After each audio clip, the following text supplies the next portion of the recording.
प्रहार संघटनेचे संस्थापक अध्यक्ष, दिव्यांगाची कैवारी, शेतकऱ्याचे पालनहार आदरणीय बच्चूभाऊ कडू यांच्या आदेशाने आज संपूर्ण राज्यभरात दिव्यांगाचं जिल्हाधिकारी कार्यालयासमोर धरणे आंदोलन चालू आहे।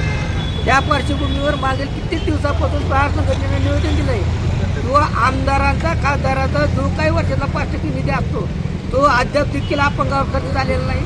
तसेच जिल्हा नियोजन समितीचा 1% निधी जो असतो तो देखील अजून आमच्यावर खर्च झालेला नाही। तसेच सरकारनं 2,500 नावाच्या पेन्शन योजनेचं जे अपंगाच्या तोंडावर पाणी पुसले आहेत ती अद्याप देखील रेग्युलर अपंग पगार होत नाही।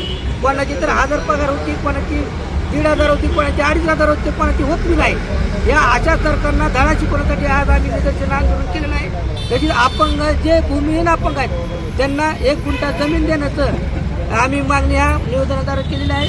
आदरणीय बच्चूभाऊच्या मार्गदर्शनात संपूर्ण राज्यभरात असंच आंदोलन चालू आहे। याची दखल सरकारनं लवकरात लवकर नाही घेतली तर ह्याच्या देखील पुढे उग्र आंदोलन आम्ही करणार आहोत। आमदार कुठं निधी खर्च होतो? नियम असा सांगतो की आमदार आणि खासदारांनी 5% निधी त्यांचा जी येणार जो निधी आहे त्यातला 5% निधी दिव्यांग निधीवर खर्चला पाहिजे। पण अद्याप देखील कोणत्याही आमदारांना असं ठोस असा निधी 5% पूर्णपणे अजून खर्च केलेला नाही।